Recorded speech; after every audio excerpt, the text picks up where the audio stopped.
It was a warm summer evening in the small town of Willow Creek, the kind of place where everyone knew each other's name and every whisper traveled faster than the wind.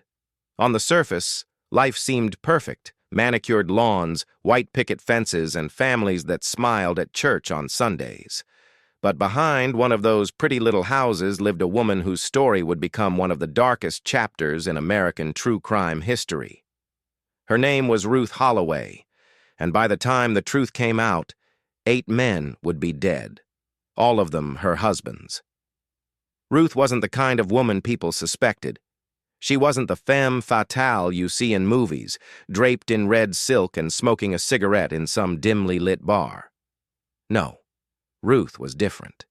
She was soft-spoken, with warm brown eyes and a smile that could melt away suspicion. People described her as kind, caring, even shy. The type of woman you'd trust to babysit your kids, bake you a pie, or listen to your troubles without judgment. Nobody would have guessed that behind those gentle eyes hid something far more sinister, a hunger for control, for power, and for wealth. Her story began in the late 1960s, when Ruth was just 22 years old. She married her first husband, Daniel Holloway, a hard-working mechanic who adored her. Daniel wasn't rich, but he had dreams. He promised Ruth a good life, a family, and a house they could call their own. For a while, it seemed like a fairy tale. They laughed together, cooked meals in their tiny kitchen, and spent quiet nights watching TV on a second-hand couch. But fairy tales don't last forever. Just 2 years into their marriage, tragedy struck, or so it seemed. Daniel died suddenly, his heart giving out in the middle of the night. The coroner called it a heart attack, no foul play suspected.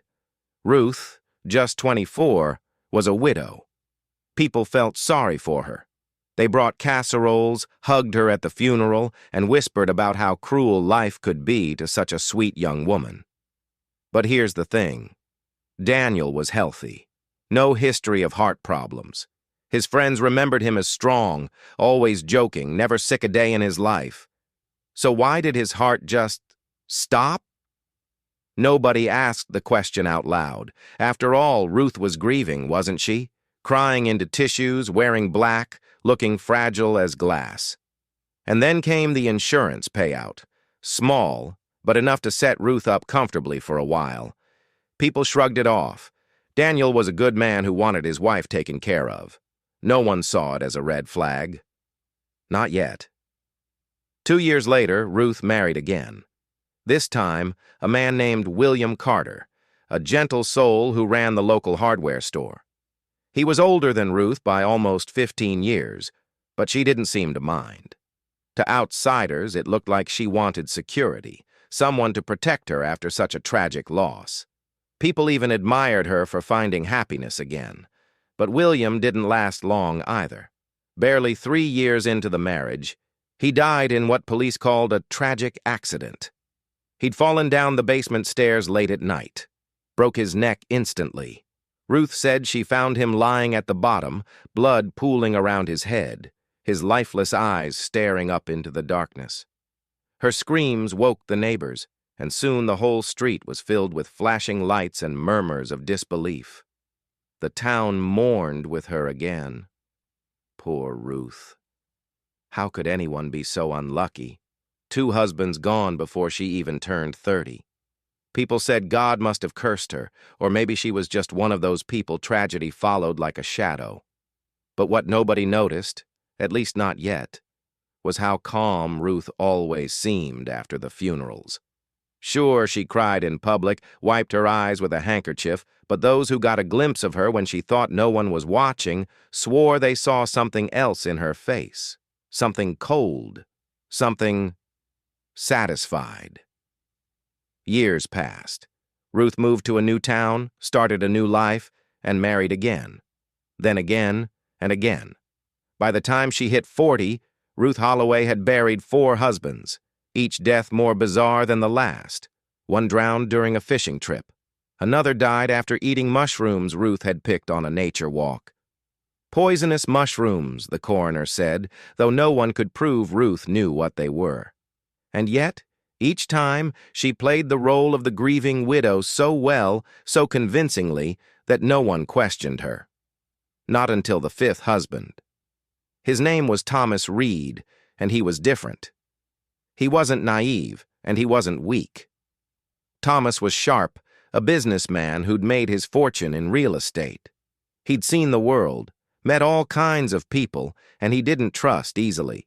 When he met Ruth at a charity event, he thought she was charming, yes, but there was something about her he couldn't quite put his finger on. Still, like the others, he fell under her spell. They married within 6 months. But unlike the others, Thomas started asking questions. About her past, about her late husbands, about the strange coincidences that seemed to follow her like a dark cloud. And Ruth didn't like questions. She didn't like suspicion. To her, love meant control, and anyone who threatened that control had to go. What Thomas didn't know, what none of them knew, was that Ruth was already planning, already calculating, already deciding how he would die. And when it finally happened, it wouldn't look like an accident. This time, it would look like something else entirely. Thomas Reed wasn't the kind of man to ignore his instincts. He had built an empire on gut feelings, when to invest, when to pull out, when someone was lying to his face, and something about Ruth. It didn't sit right with him. She was perfect, too perfect. The way she smiled at the right time, the way she touched his arm when she wanted to soften a question, the way she spoke about her past like it was a distant dream. It felt rehearsed, polished, like a performance. One evening, about 6 months into their marriage, Thomas brought it up casually over dinner. They were seated at a small table in their cozy dining room, candles flickering, wine glasses half full. "So," he said, twirling his fork in the pasta Ruth had made, "tell me again about your first husband. Daniel, right?" Ruth's hand froze for just a second. Just a second. But Thomas saw it. She quickly smiled and nodded. "Daniel." "Yes. Sweet man. Died young. Heart gave out in his sleep. It was awful." Thomas leaned back in his chair, studying her. "And the second one?" "William?" Ruth laughed softly, like it was all too painful to think about. "Why the sudden interest in ghosts, Thomas?" she teased, sipping her wine. "Just curious," he said, voice calm but firm. "2 husbands gone before you were 30. That's a lot for one lifetime." Ruth set her glass down gently. Her eyes softened, and she reached for his hand across the table. "Life hasn't been kind to me, Thomas. You know that. But you've been my second chance at happiness. Please don't make me relive all that pain." Thomas squeezed her hand, but inside his mind was spinning. He didn't buy it. Not entirely. And when he kissed her goodnight later, he noticed something else. Her perfume. Sweet, floral, but beneath it, something sharp, something chemical. That night, Thomas didn't sleep. He lay in bed listening to Ruth's soft breathing, staring at the ceiling, wondering what secrets were hiding behind that angelic face. The next morning, while Ruth was out shopping, Thomas did something he never thought he'd do. He went through her things. Her dresser drawers were neat, almost too neat. Her closet was arranged by color, but in the bottom of her jewelry box, he found something strange. An old photograph. It showed Ruth, younger, in a black dress, standing beside a man in a casket. Her smile was faint, almost satisfied. On the back, written in elegant script, "Daniel, my love." Until we meet again, Thomas felt a chill crawl up his spine. He shoved the photo back and closed the drawer just as he heard the front door open. Ruth's voice floated in, sweet as honey. "Thomas, I got us something special for dinner." He swallowed hard, forcing a smile as she walked in carrying a bag of groceries. Her eyes sparkled when she saw him, and for a moment he wondered if he was imagining everything. But then she kissed his cheek and whispered, "You look tense." Maybe you need to relax tonight. I'll make your favorite later. As Ruth hummed in the kitchen, Thomas poured himself a glass of wine. He watched her move gracefully, like a dancer, her hands slicing vegetables, her lips curved in a serene smile. He wondered how many men had sat at tables like this, listening to that same hum, waiting for a meal that would be their last. "Smells great," he said, trying to sound casual. "It'll be ready soon," Ruth replied without looking up. "Why don't you light the candles?" "Make it romantic." Thomas lit the candles, his mind racing. Should he confront her now? Walk away? Or stay and play along? He didn't know yet. But when Ruth brought out the plates, steaming and fragrant, he made a decision. He wouldn't touch the food. Not until he knew. Halfway through the meal, Ruth noticed. "You're not eating," she said softly, tilting her head. "Just not that hungry," Thomas replied, forcing a smile.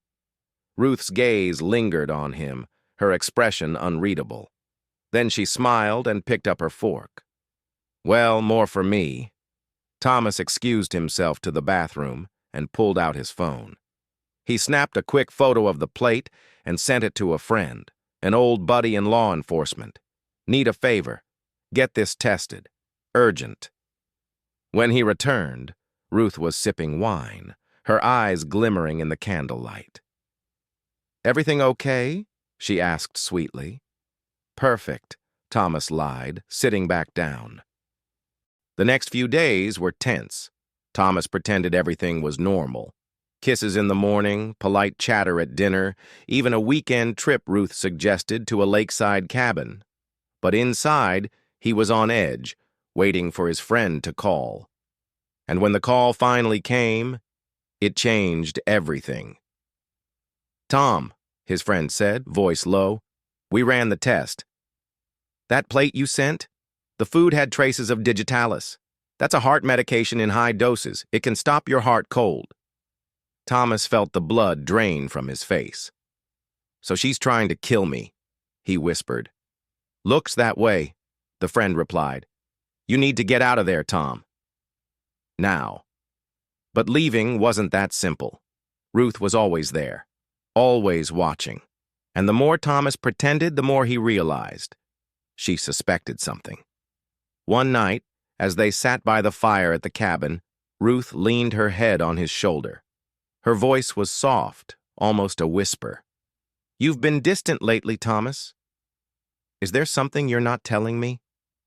Thomas froze. He could feel her breath against his neck, warm and sweet, like honey laced with venom. "No," he said, forcing a smile. "Just work stress." Ruth lifted her head and looked into his eyes. For a moment, the mask slipped. Her gaze was cold, sharp as glass. Then she smiled again and kissed him softly on the lips. "Good," she whispered, "because I'd hate to think you don't trust me." That night, Thomas didn't sleep. He lay awake listening to the wind howl outside, the fire crackling low, and Ruth's steady breathing beside him. He knew one thing for certain. If he didn't act soon, he wouldn't live to see another sunrise. And in the darkness, he made a decision. But what Thomas didn't know was that Ruth had made one too. The wind outside howled like a living thing, rattling the cabin windows as Thomas lay in the dark, his mind racing. Every creak of the wooden floorboards, every whisper of the trees beyond the glass felt like a warning. Ruth slept beside him, her body curled under the thick quilt, her breathing slow and steady. But Thomas couldn't close his eyes. Not now. Not when he knew the truth. She wanted him dead. The thought slammed into him like a cold wave every time he let his guard down. Digitalis. A drug that could mimic a heart attack, just like Daniel, just like the others. He swallowed hard, staring at the ceiling. He had to get out. Tonight. But Ruth wasn't stupid. If she suspected he was running, she'd act first. He needed a plan, something smart, something quiet. He slipped out of bed as silently as he could, his bare feet pressing against the cold wooden floor. He grabbed his phone from the nightstand and tiptoed into the bathroom, shutting the door with the faintest click. His hands shook as he typed a message to his friend. "Call the sheriff. Cabin on Lakewood Trail. Send help. Now." He hit send and stared at the screen, praying for a reply. None came. No signal. "Damn it," Thomas whispered under his breath. The storm outside had killed the reception. He was on his own. He pocketed the phone and looked at himself in the mirror. His face was pale, his eyes wide with fear. He'd faced cutthroat deals, ruthless businessmen, but nothing like this. Nothing as intimate. Nothing as terrifying. When he stepped back into the bedroom, Ruth was sitting up in bed. "Couldn't sleep?" she asked softly, her voice smooth as silk. Thomas froze. She was a shadow against the dim firelight, her long hair spilling over her shoulders like ink. Her smile was small, almost tender, but her eyes, those warm brown eyes, were sharp, glinting with something cold. "Just needed some water," Thomas said, forcing calm into his voice. Ruth tilted her head, studying him like a cat watching a mouse. Then she slid out of bed, her nightgown whispering against the floor. "Funny," she murmured, moving closer. "You've been acting so strange lately." Distant. Quiet. Like you don't trust me. Thomas swallowed hard, his throat dry. "I told you it's work. Stress." She stopped in front of him, so close he could smell her perfume, that same sweet floral scent, hiding something bitter underneath. Her fingers reached up, brushing against his cheek. "Work," she repeated softly, almost to herself. Then, with a slow smile, she said, "You know, Thomas, trust is everything in a marriage. Without it, well." She let the words hang in the air like smoke. He forced a laugh, stepping back toward the door. "Of course I trust you, Ruth." Her smile widened just a fraction. "Good," she whispered. "Because I'd hate for us to end like the others." The words hit him like a gunshot. He froze, his heart pounding in his chest. What did you just say?" Ruth's eyes gleamed in the firelight. "You heard me." For a moment, the world seemed to stop. Thomas stared at her, his pulse roaring in his ears. And then he moved. Fast. He lunged for the door, yanking it open, but Ruth was quicker than he ever imagined. She grabbed his arm with surprising strength and shoved him hard. He stumbled, crashing into the wall. "You're not leaving," she hissed, her voice stripped of sweetness now, raw and cold. "You think you can walk away from me? After everything I've given you?" Thomas scrambled to his feet, his breath ragged. "You're insane!" he shouted, his voice cracking. Ruth laughed, a low, chilling sound that didn't belong in that beautiful face. "Insane?" "No, Thomas. I'm a survivor. Men like you. You take, and then you leave. Not me. Never me." She lunged again, something flashing in her hand. A kitchen knife. Thomas barely had time to react. He grabbed the nearest thing he could find, a heavy lamp, and swung it with all his strength. The lamp connected with a sickening crack, and Ruth screamed, stumbling backward. Thomas didn't wait. He bolted for the door, flinging it open and plunging into the storm. Rain lashed his face, wind clawed at his clothes. But he didn't stop. He ran blindly down the muddy path, his heart hammering, his breath tearing from his lungs. Behind him, he could hear her voice cutting through the storm like a blade. "Thomas, you can't hide from me!" Branches whipped at his skin as he crashed through the trees, his mind a blur of fear and adrenaline. He didn't know where he was going, only that he had to keep moving. He slipped, fell hard, scrambled up again, his legs burning. Somewhere behind him, footsteps pounded, closer, then farther, then closer again. He saw a flicker of light through the trees, A road, maybe, or another cabin. Hope surged in his chest, wild and desperate. He pushed harder, every muscle screaming, until he burst out onto a narrow gravel road. And there, headlights, a car. Thomas staggered into the middle of the road, waving his arms. "Help! Please!" he screamed, his voice hoarse. The car screeched to a stop. The driver, a man in his 50s, jumped out. "Jesus, buddy, what the hell?" "No time!" Thomas gasped, grabbing the man's arm. "Call the police!" "She's trying to kill me." And then he heard it. The crunch of footsteps behind him. Slow, deliberate. He turned, and there she was. Ruth. Standing at the edge of the trees, soaked to the bone, hair plastered to her face, eyes burning with fury. In her hand, the knife gleamed under the headlights. The driver froze, his mouth falling open. "What the—" Ruth smiled, a calm, eerie smile. "Thomas," she said softly, almost sweetly, "come back. Let's not make a scene." Thomas felt his blood run cold. He backed toward the car, his breath coming in sharp gasps. "Get in!" the driver shouted, shoving him toward the passenger seat. Thomas dove in, slamming the door just as Ruth lunged. The knife scraped against the glass, screeching like nails on a chalkboard. The driver jumped behind the wheel, tires spinning in the mud as the car shot forward, leaving Ruth behind in the storm, her scream echoing through the night like something unholy.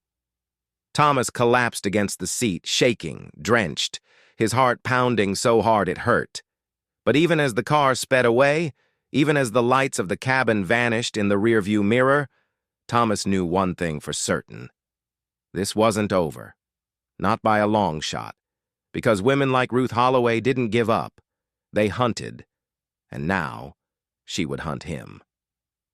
The car sped down the narrow road, tires spraying mud in every direction as the storm raged on. Thomas clutched the dashboard, his breath coming in short, panicked bursts. His mind was still a hurricane of terror, her face, her voice, the gleam of that knife. The driver, whose name Thomas hadn't even asked yet, kept glancing at him with wide eyes. "What the hell was that about?" "Who is she?"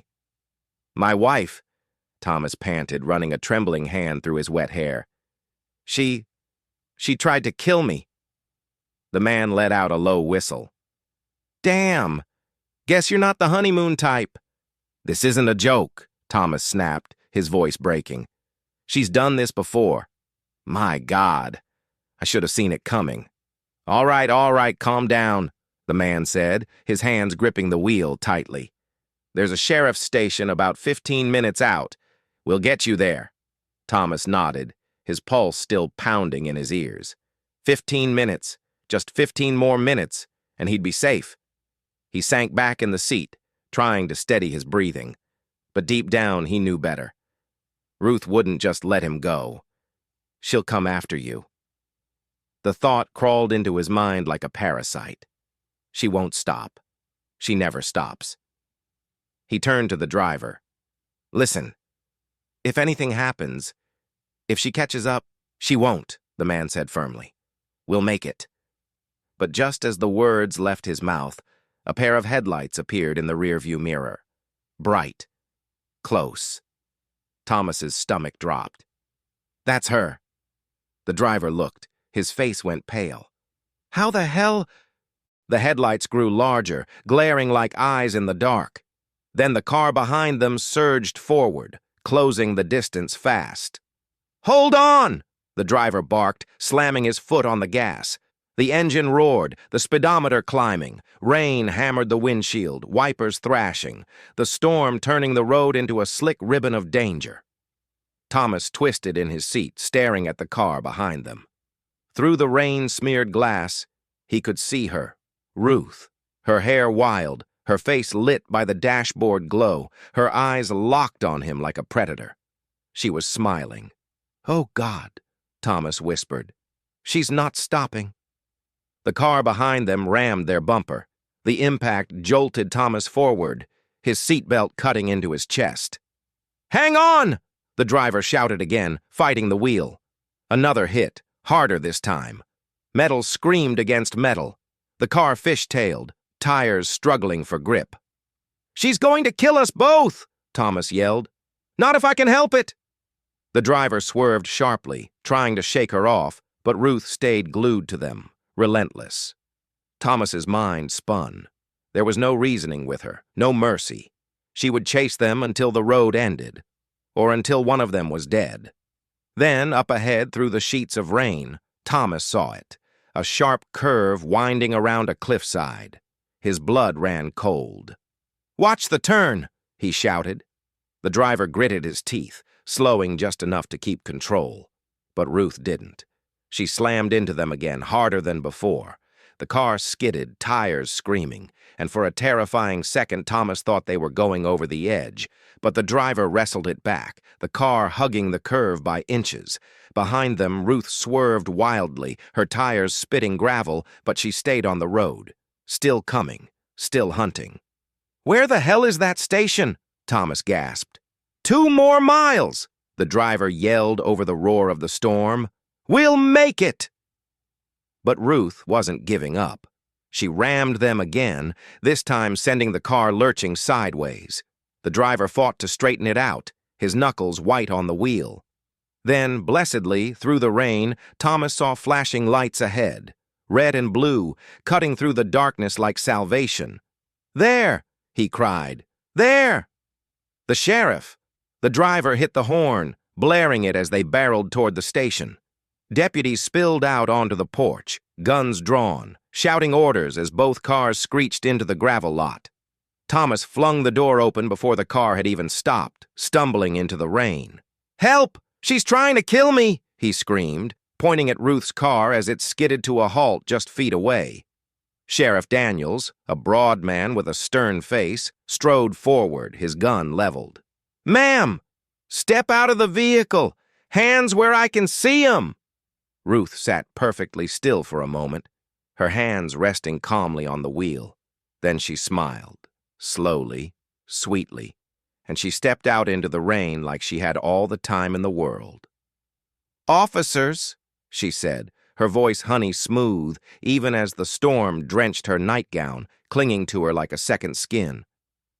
"There's been a misunderstanding." Thomas staggered toward the sheriff, desperation clawing at his throat. "She tried to kill me. She chased us. She... Ruth's eyes flicked to him, soft and pitying. "Thomas," she said gently, "please don't do this. You need help." "What?" Thomas choked. "What are you talking about?" Ruth turned to the sheriff, her expression trembling with sadness. "My husband. He's been struggling." Paranoia. Delusions. I didn't want to say anything, but he's been off his medication. Thomas stared at her, stunned. "Medication? What medication? She's lying." He spun toward the sheriff. "She poisoned me. She tried to kill me." Ruth's lip quivered. "He thinks I hurt him," she whispered, her voice breaking perfectly on cue. "He thinks I killed people. But I love him. I've tried so hard to help him." The deputies exchanged uneasy glances. The storm pounded harder, thunder cracking overhead like judgment from the heavens. "She's lying!" Thomas shouted, his voice ragged. "Check the car! Check the damn car! There's a knife! She tried to stab me!" One deputy moved toward Ruth's car while another kept his gun trained on her. Sheriff Daniels narrowed his eyes, looking between them. "Ma'am," he said, "you mind telling me why you were chasing him in this storm?" Ruth clasped her hands together, her face a perfect mask of anguish. "Because he ran," she said softly. "He ran without his medication." I was so scared he'd hurt himself. Thomas felt his stomach twist. She was good, too good, and he could see it, the doubt creeping into the sheriff's eyes. Then the deputy returned from the car, shaking his head. "No knife, Sheriff." Car's clean, Thomas's blood turned to ice. No knife? But he'd seen it. He'd felt it scrape the glass. And then he realized. She'd hidden it. Somewhere along the way, she'd ditched it. "Sheriff, please," Thomas begged, rain and tears mixing on his face. "You have to believe me." "Sir," The sheriff cut in, his tone firm now. I'm gonna need you to calm down. No, no, listen to me, Thomas shouted, his voice breaking into raw panic. She's done this before. She kills her husbands. Eight men are dead because of her. Ruth gasped softly, her hand flying to her mouth like a woman wounded to her soul. The sheriff's jaw tightened. All right, both of you, inside. Now. As they were led into the station, Thomas's mind reeled. He thought he'd escaped. He thought he'd won. But now, staring at Ruth's calm, angelic face under the harsh fluorescent lights, he realized the truth. This was her game, and she was winning. The sheriff's station smelled of damp uniforms and stale coffee. Fluorescent lights buzzed overhead, casting a harsh glare on the small room where Thomas sat, his hands trembling against the wooden table. Rainwater dripped from his clothes, forming dark puddles on the floor. Across from him, Sheriff Daniels watched with a stern, unreadable expression. On the other side of the glass partition, Ruth sat calmly in another room, wrapped in a blanket one of the deputies had given her.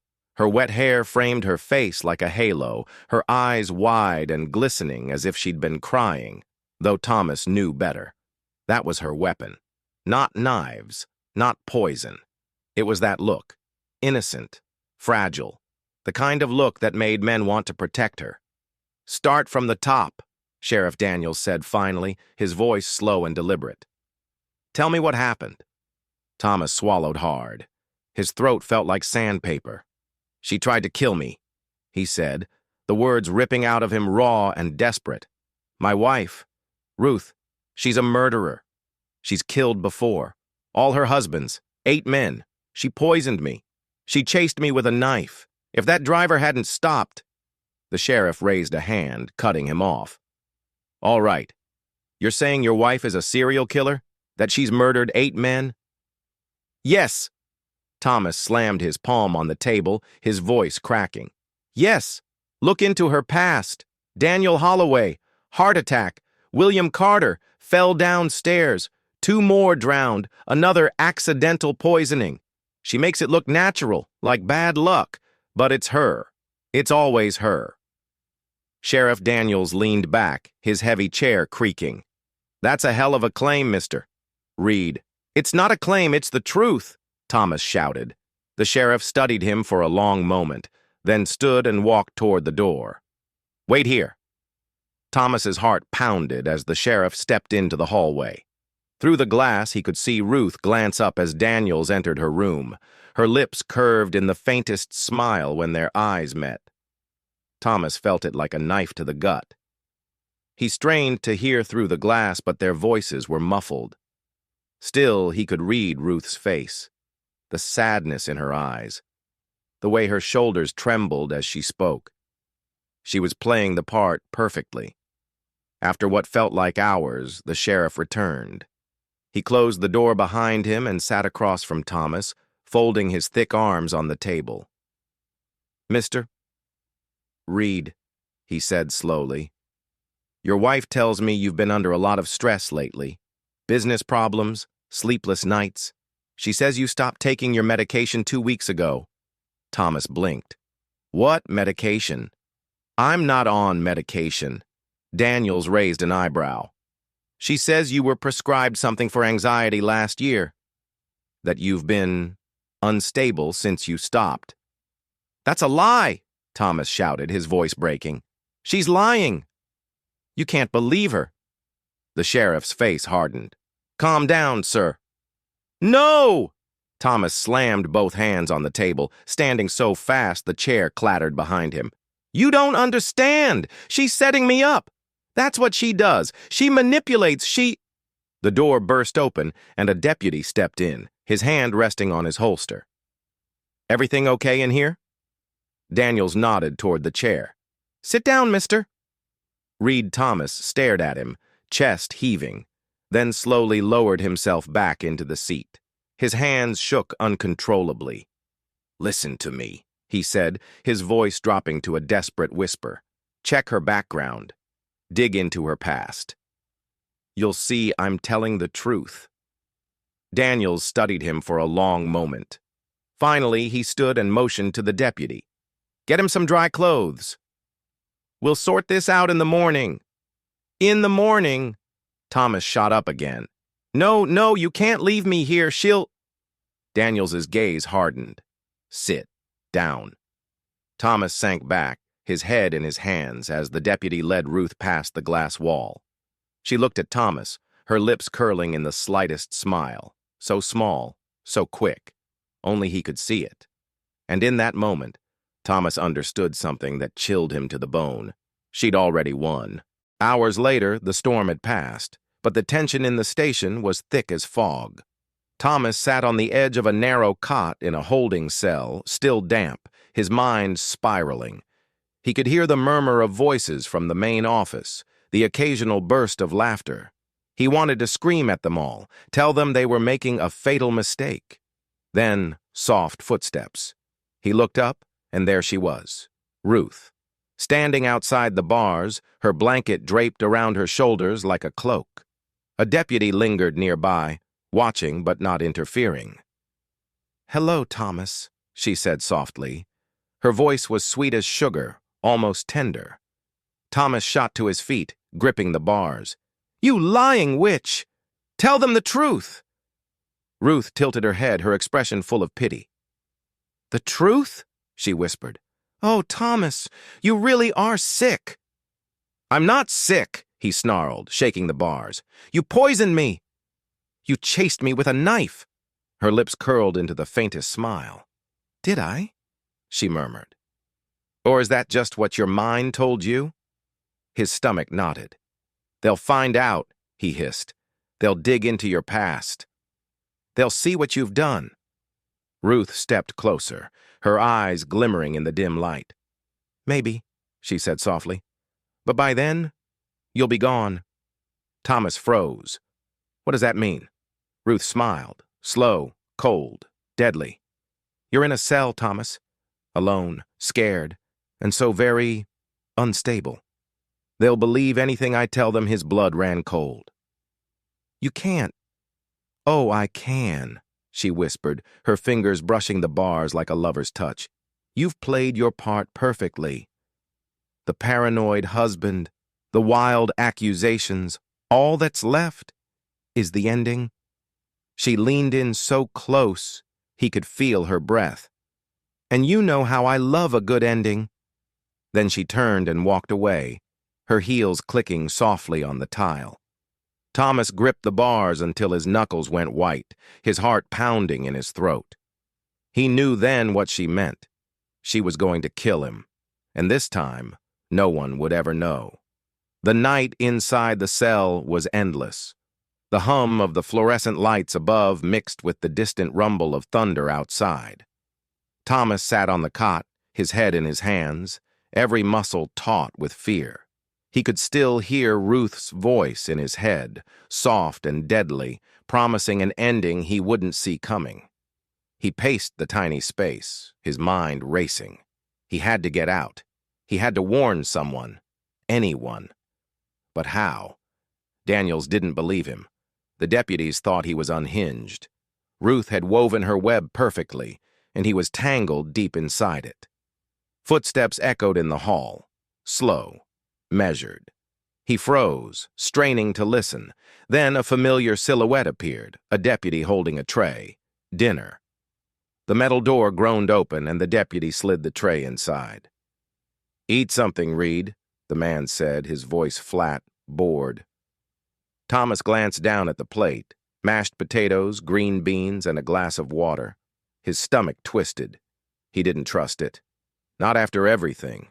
Not when she was so close. The deputy noticed his hesitation and smirked. "It's not poisoned, man." "This ain't no movie," Thomas let out a bitter laugh. "You have no idea." The deputy shrugged and left without another word, the heavy door clanging shut behind him. Thomas stared at the food. His mind screamed, "Don't touch it." But his body, weak, shivering, drained, betrayed him. Slowly, he picked up the plastic fork and shoved a bite into his mouth, forcing it down like gravel. Minutes dragged into hours. The station grew quiet. Lights dimmed. Somewhere down the hall, a clock ticked loud enough to drive him mad. He lay back on the cot, staring at the ceiling, thoughts spinning like a hurricane. Then, soft footsteps again. Barely a whisper on the concrete floor. He sat up, his breath hitching. "Thomas!" The voice slid through the bars like smoke. Smooth, sweet, deadly. He turned, and there she was. Ruth. Her face half lit by the dim light, her lips curved into that perfect poisonous smile. His heart thundered. "What are you doing here?" he rasped. She tilted her head. "Checking on you," she said softly. "You looked so broken earlier. I thought you might need some company. Get out," he hissed. "Stay away from me." "Oh, Thomas." She stepped closer, her fingers curling around the bars, nails painted blood red. "You make it sound like I'm the villain in this story." "You are," he spat. She laughed, a low, velvety sound that sent chills down his spine. "You know, the sheriff thinks you're dangerous," she whispered. "Unstable. He's already talking about having you evaluated, a padded room, a nice little note in the file about how you lost control." Thomas's stomach sank. "You did this," he breathed. "Of course I did," she said sweetly. "Do you know how easy it is, Thomas?" A few tears, a trembling lip, a story about a husband who's been erratic, violent even. She leaned closer, her eyes glittering. "They believe me because I make them want to believe me." "You never stood a chance." He gripped the bars so hard his knuckles burned. "I'll tell them everything," he growled. "I'll scream the truth until they listen." Ruth's smile widened. "Oh, you will," she murmured. "And they'll write it all down in your file." "The delusions, the paranoia. They'll lock you away, Thomas." His throat went dry. "Why? Why are you doing this?" Her eyes softened for a moment, almost tender. "Because it's what I do," she whispered. "It's who I am." Then she reached into her coat pocket. When her hand emerged, Thomas's blood turned to ice. A small vial, glass, clear liquid glinting under the weak light. His pulse spiked. "What? What is that?" Ruth rolled the vial between her fingers like a precious gem. "Insurance," she said softly. "You won't be in here long, Thomas. Soon, you'll be free." "No," he breathed, stumbling back. "No, no." "Shh." Her voice was a lullaby now, soft and hypnotic. "Don't fight it. This is better for both of us." She slipped something else out of her pocket, a thin straw, attached it to the vial with practiced ease. His mind reeled. How had she even gotten this inside? "Help!" Thomas screamed, slamming the bars. "Guard! Someone!" Her eyes flashed. "Quiet," she hissed. "You're making this harder than it needs to be." He kept screaming until she pressed a finger to her lips. "You think anyone's coming?" she whispered. "It's the middle of the night. Small station. 2 deputies. One's asleep. The other—" She smiled. "Well, let's just say he likes me." Terror rooted him to the spot as she slid the straw through the bars, holding the vial to his lips like communion. "Drink," she said softly. He shook his head violently, backing away. "Drink," she repeated, her voice steel beneath the sugar. "Or I swear, Thomas, I'll make it hurt." He pressed himself against the wall, breath ragged, mind clawing for escape. Then he saw it, a plastic fork on the tray. Useless, but it was something. Ruth's smile faltered. "Thomas," she warned. He lunged, snatching the fork, gripping it like a dagger. "Stay back!" he roared. For the first time, her eyes flickered, not fear, but something sharper. Amusement. "Oh, darling," she purred, stepping back just enough to stay out of reach. "You really are adorable when you're desperate." Then, without another word, she slipped the vial back into her coat, blew him a kiss, and vanished down the hallway, her heels clicking like a metronome counting down his time. Thomas collapsed onto the cot, shaking so violently his teeth rattled. His eyes burned with terror, rage, and something else. A spark. A realization. She wasn't going to stop. She'd keep coming. And if he didn't act now, he wouldn't live to see the morning. He had one choice. One chance. He had to escape. The station was silent, except for the low hum of the vents and the occasional creak of old pipes. Thomas sat on the cot, his mind a storm of panic and resolve. His fingers gripped the plastic fork like it was a lifeline, though he knew it was worthless against her. She was gone for now, but not for long. He could feel her presence like a shadow lingering outside the bars. Ruth Holloway didn't give up. If she said he'd never leave here alive, she meant it. He had two options: sit here and wait to die, or fight like hell to live. Thomas forced himself to breathe. In through the nose, out through the mouth, calm down, think. His eyes darted to the door, then the window. No good. Steel bars and reinforced glass. The ceiling, solid.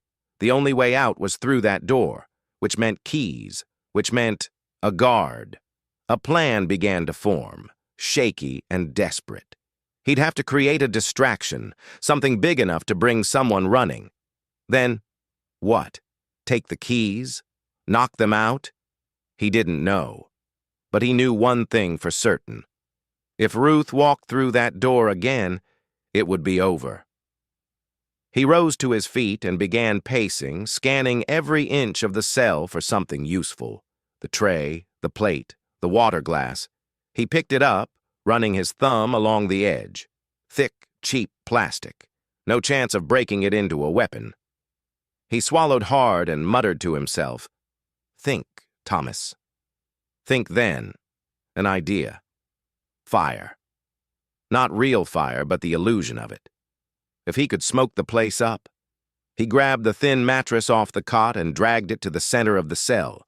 He stripped off his shirt, twisting the fabric tight. He needed friction, heat, something. He worked furiously, rubbing fabric against the concrete floor, sparks of desperation in his eyes. Nothing. Then his gaze fell on the light fixture above. A bare bulb inside a metal cage. Electricity. Heat. Thomas climbed onto the cot, unscrewing the bolts with trembling fingers until the cage clattered to the floor. He reached for the bulb. Hot. Perfect. He pressed the twisted shirt against it, hissing as the heat scorched his knuckles. The smell of burning cotton filled the air. Smoke curled upward. Come on," he whispered.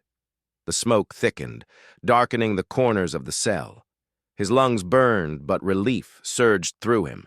Someone would notice. Someone had to. Moments later, the sound of boots pounded down the hall. Keys jingled. A voice cursed. The door flew open, and a deputy burst in, waving smoke away with his hat. "What the hell, Reed?" he shouted. Thomas didn't answer. He lunged. The move wasn't graceful. It was raw, animalistic. Thomas slammed into the deputy with all his weight, knocking the man backward into the bars. The keys clattered to the floor. "Damn it!" the deputy roared, swinging an elbow, but Thomas was already scrambling, grabbing the keys with slippery fingers. The man tackled him, and they crashed to the ground, rolling in a blur of fists and boots. Thomas fought like a man possessed. Every punch was fueled by the image of Ruth's smile, by the memory of her whisper promising his death. He clawed at the deputy's belt, snatched the taser, and fired. A crackle of electricity filled the air. The deputy convulsed and collapsed with a groan. Thomas staggered to his feet, chest heaving, sweat streaming down his face. He stared at the motionless man, guilt gnawing at the edges of his mind. But there was no time for guilt. He grabbed the keys, dashed out of the cell, and sprinted down the hall. His bare feet slapped against the concrete, every sound echoing like a gunshot. He didn't know where Ruth was. Didn't care. All he knew was that every second he stayed inside this building was another second closer to death. He burst through a side door into the night. Cold air slapped his face like ice water, and for a moment he almost cried. But there was no time for relief. He ran. The parking lot stretched before him, lit by a single flickering streetlight. A few cars sat in the shadows. One of them had to have keys inside. He sprinted to the first car, yanking at the handle. Locked. The second. Locked. His heart hammered like a war drum. Then, headlights flared at the far end of the lot. A car rolled in slow and silent like a predator stalking prey. Thomas froze. His stomach turned to stone. It was her. The sleek black sedan slid toward him, tires whispering against the pavement. The driver's window glided down, and there she was. Ruth Holloway, calm as midnight. Her red lips curved in that terrible, perfect smile. "Going somewhere?" she called softly, her voice carrying through the cool night air like a ghost. Thomas bolted. He tore across the lot, leaping over a low fence and plunging into the darkness beyond. Gravel cut his feet, branches whipped his face, but he didn't stop. Behind him, the car door slammed. He heard her heels click, heard the whisper of her laughter threading through the wind. "Run, Thomas," she sang, her voice playful and cruel. "Run as fast as you can." His lungs burned. His legs screamed, but he ran like the devil himself was on his heels, because she was. And somewhere deep inside, he knew this wasn't over, not by a long shot. The forest swallowed him whole. Thick branches clawed at his arms, tearing his skin as he pushed through the underbrush. The night was alive with sounds. Crickets chirping, leaves whispering, his own ragged breath loud in his ears. Every heartbeat felt like a drum signaling his location to the predator behind him. Thomas didn't look back. He couldn't.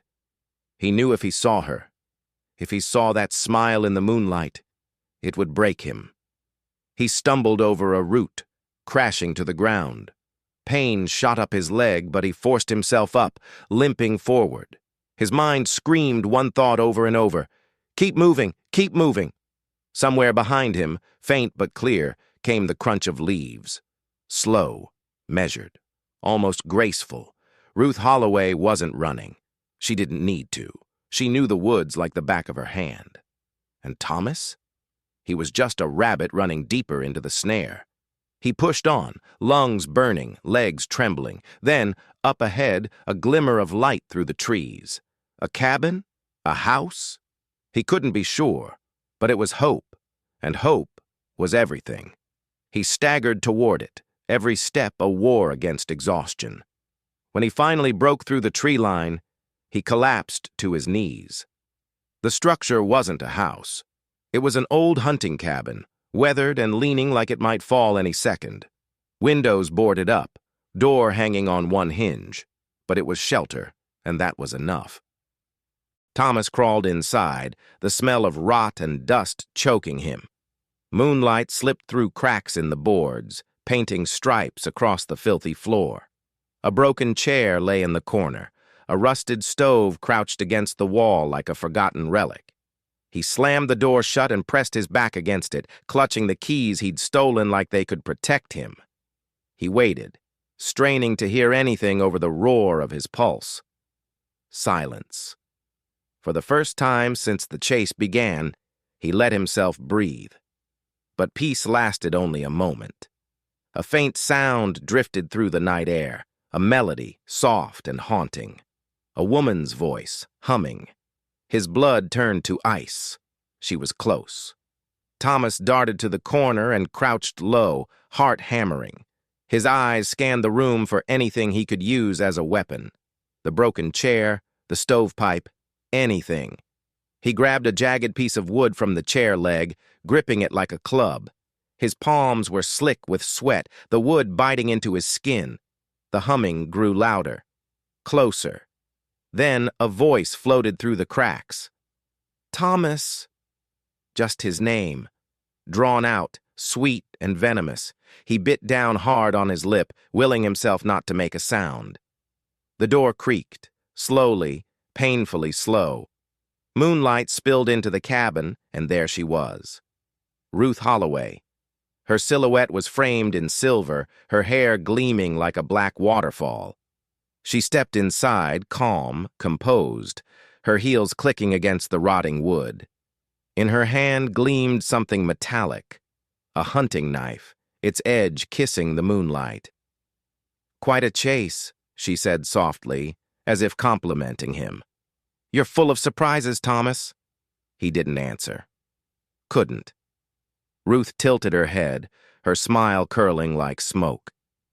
"You really thought you could run? That you could leave me?" Thomas gripped the wood tighter, muscles coiled like springs.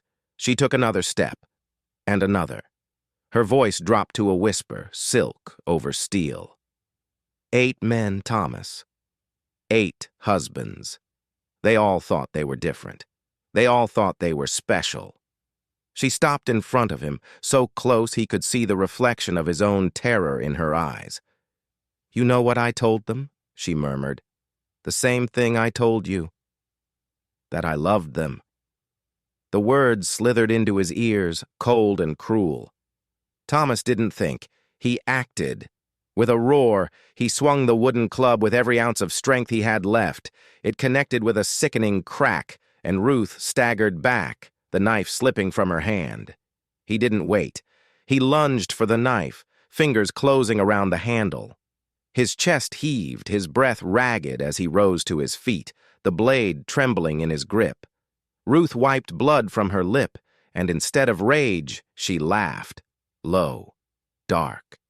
"Oh, Thomas," she said softly, her voice a velvet blade. "You've got fight in you." "I like that."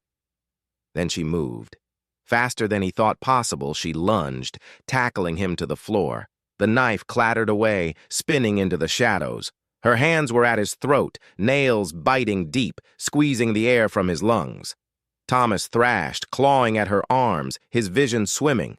Stars exploded behind his eyes. He groped blindly, fingers brushing against cold metal. The stovepipe. He grabbed it and swung. Once, twice. The third blow connected with her temple, and her body went limp. Thomas rolled her off, gasping, coughing, his entire body shaking. He stared at her motionless form, the silence of the cabin pressing down on him like a weight. She wasn't dead. He could see the rise and fall of her chest. But for now, she was out. And he had a choice to make. Run or finish it. He crawled toward the knife, his mind a battlefield of terror and fury. His fingers closed around the handle. He turned back to her. Her face was peaceful in the moonlight, beautiful even now. The same face that had smiled at him over candlelit dinners, whispered promises in the dark. His grip tightened. His breath came in sharp, broken gasps. But before he could move, her eyes snapped open, and she smiled. Her eyes locked onto his like twin shards of ice cutting through the dark. That smile, soft, haunting, almost tender, curled her lips as if the last few minutes had never happened. As if the blows to her head, the blood trickling down her temple, were all part of some elaborate game she was still winning. "Thomas," she whispered, her voice barely more than breath. "You're trembling." He froze, the knife gripped so tightly in his hand that his knuckles blanched. Every nerve in his body screamed for him to move. End it now, finish this nightmare. But he couldn't. That smile held him prisoner, the same way it had when they first met, when he thought she was salvation instead of damnation. "Don't do this," she murmured, lifting her head slowly. Her eyes glimmered in the fractured moonlight slipping through the cracks in the cabin walls. "You're not like them." His voice cracked like brittle glass. "Like who?" She tilted her head, studying him, the corner of her mouth curling higher. "Like the others, the weak ones, the ones who gave up too easily." He shook his head, breath coming in ragged bursts. "You killed them, Ruth." "You killed them all." Her laugh was soft, a sound that made the air turn colder. Killed? Such an ugly word. She dragged herself up on her elbows, moving slow, deliberate, like a predator closing in. "I freed them, Thomas." From their lies, from themselves, he staggered back a step. the floorboards groaning under his weight. "You're insane." "Am I?" She rose to her knees, her silhouette framed in silver.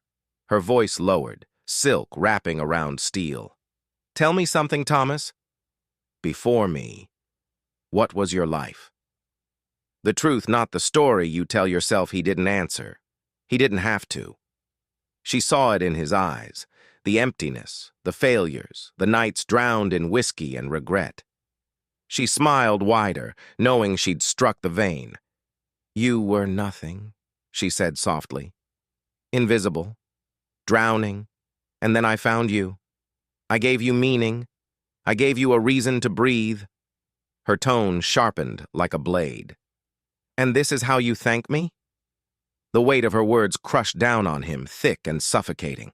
Somewhere deep inside, a whisper stirred. The same whisper that had drawn him to her, that had made him believe she was different, that he was different.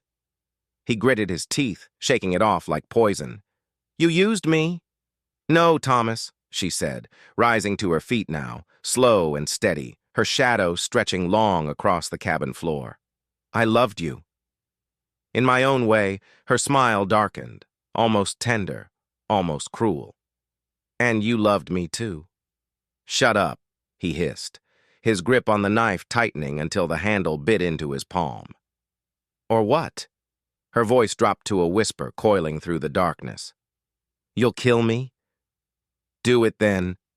She stepped closer, arms slightly outstretched, her smile unbreaking. "Do it, Thomas. Prove you're not weak. Prove you're not like the others." The knife trembled in his hand. He could feel the air thicken, every second stretching like glass ready to shatter. His heart thundered, his breath ragged. This was it, the moment. And then, footsteps, faint, outside the cabin. Thomas froze. Ruth didn't flinch. The door creaked open. Moonlight spilled in, and a figure stepped inside. A man, broad-shouldered, wearing a sheriff's badge that glinted like fire in the pale light. "Thomas?" The voice was deep, steady, edged with suspicion. "Ma'am, what the hell is going on here?" Thomas's chest heaved as he stared at the sheriff, hope and dread colliding in his veins. "Help me," he croaked. "Please, she killed them. She killed them all." The sheriff's eyes flicked to Ruth, who stood calm and poised, her bloodied face a mask of fragile innocence. She blinked up at him, her voice soft and breaking like a wounded bird. "Sheriff, thank God. He tried to kill me." The words slid from her lips like honey laced with venom. And in the dim cabin light, with Thomas wild-eyed and clutching a knife, it didn't look good. Not at all. The sheriff's hand moved to his holster. "Drop the knife, son." Thomas shook his head, panic clawing at his throat. "No, you don't understand. She's lying. She killed 8 men. Her husband's—" "Drop it," the sheriff barked, voice like thunder now. "Now!" Thomas's grip faltered.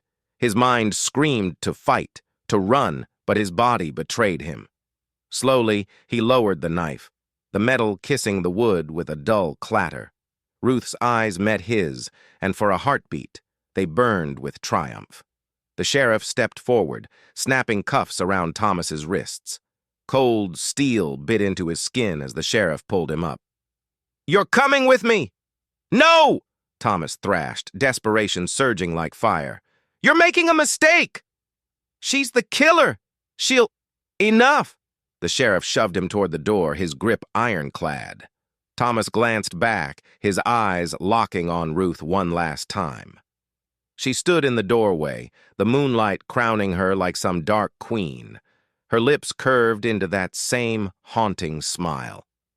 And then she mouthed 2 words. "Thank you." The sheriff dragged Thomas into the night, his protests swallowed by the rustle of leaves and the hum of crickets. Behind them, the cabin stood silent, its secrets sealed within its rotting walls. But Ruth Holloway wasn't done. Not yet. Because as the sheriff's car disappeared down the dirt road, she bent down, picked up the knife, and whispered to the empty night, 9. The cell was cold. Damp stone walls pressed in on him like the weight of 1,000 verdicts.